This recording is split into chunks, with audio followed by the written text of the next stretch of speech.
My name is Dee, and you're watching Dee True Crime Commentary.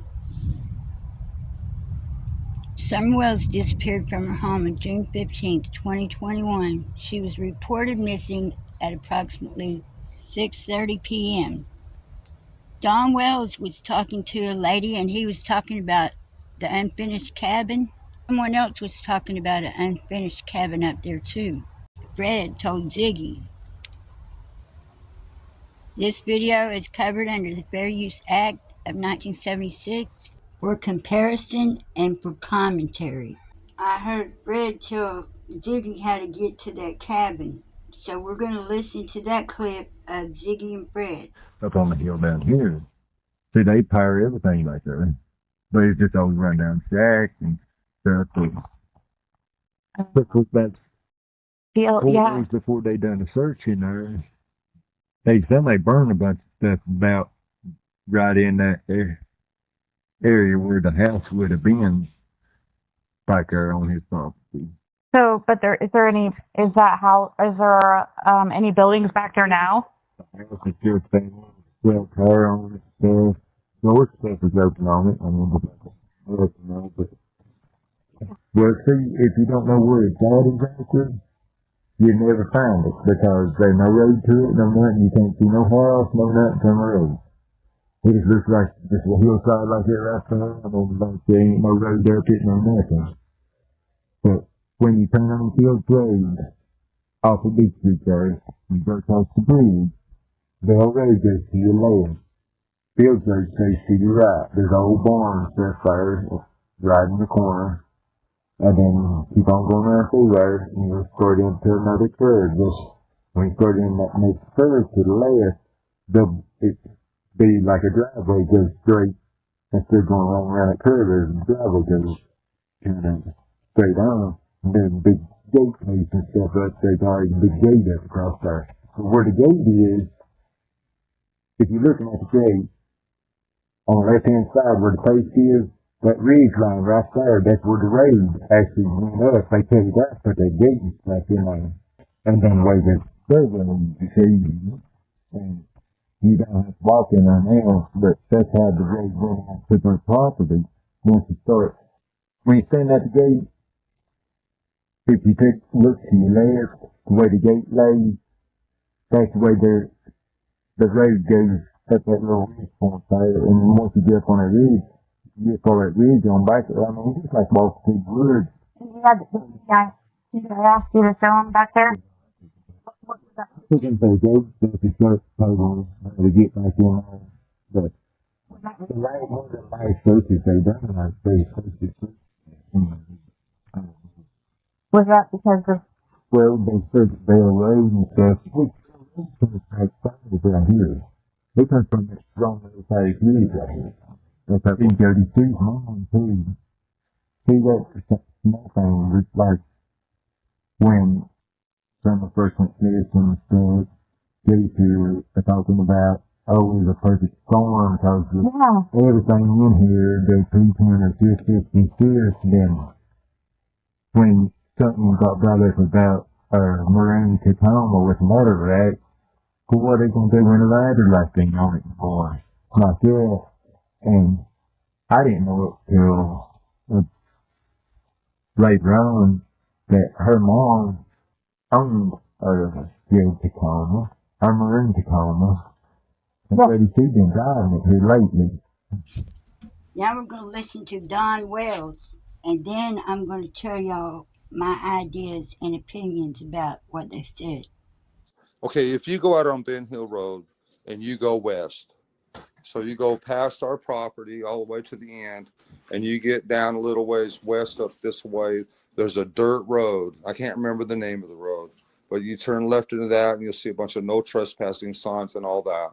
You follow the dirt road and it takes you all the way up on top of that hill up there, which overlooks our property. When you're up there, you can look down on our property and see our house. You're looking down on our house, and we live on a hill, so it's pretty high hill. So there's an unfinished cabin up there. This is the way TBI explained it to me. There's an unfinished cabin up there, and it rained like 2 or 3 days before Summer come up missing.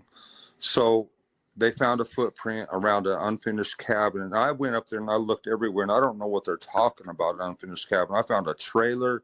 I found 2 trailers, and the other property I was kind of scared to go up around, but I looked everywhere. She never did anything to anybody. She was innocent. You seen how much she loved Robin, and I'm glad I got to witness that. We just want it to come to an end. We want it to stop. This little girl needs her justice. She didn't have too much in her life when she was here, and she's not getting any now. But she needs it all. She needs her dignity. She needs to be put to rest. It's been a long time. I think the 2 places we heard Don and Fred describe, they're one and the same place. It's the unfinished cabin on Bell Road. Jody, Sue, and Andy lived there before they moved to 125 years ago. That's where they went on Monday night, June 14th. They went to that property. They said to check and see if Jackie Dobbs was there, but how would he even know about that property? He wouldn't. And Fred says it's on Bell Road, but I looked it up and it's Fields Road. And they also on another property on Lone Star Road in Sullivan County. And then there's this one owned by Andy's uncle and Andy's mother. Did they purposely come in the Summer Wells case trying to debunk it and derail it and mess it up? Why would grown people do the things they've done? Why? Jody, Sue, and Andy lived at that unfinished cabin before they moved to 125. So that unfinished cabin's been empty for many years, unless they rented it out to someone else. The deeper you get into this story, the harder it gets. When you get down to the bare facts aren't nice. They're not pretty. And sometimes they don't even feel right. And how did this story get all discombobulated and messed up? They've muddied the story up. They've muddied it up so you couldn't make head nor tails out of it. But wasn't that the plan all along? Muck it up? This case was sabotaged about 6 months in by a whole group of people. They've tried to derail this case. They've tried to overturn it. They've tried to bury it. They've tried to cover it up. They've tried to derail it, chew it up, and spit it out. The first time I ever saw Jody Sue Brown with her fingernails done and her hair done and that makeup she had on, she looked like a whole month of Sunday horrors. Not just one horror, she looked like a whole month of them. I knew there was going to be trouble with her. I could feel it. I could feel it in my soul. Jody Sue wants to be an authoritarian, but you can't be an authoritarian at every subject all through your life. It's just impossible. But narcissists think they can. And none of the suspects will tell the truth. They lead us around by the nose for 4 years, all the while acting like they have tidbits of information and they don't have anything. Y'all know the one, the smart-ass one. That's one right there. Should never make it in general population in any prison, in any jail, because they wouldn't be able to stand her smart-ass mouth. Put her in jail, she'd be trying to run things in 2 days. You'd have to put her by herself. Thank you for watching. Please like, subscribe, and share. I'll see y'all later.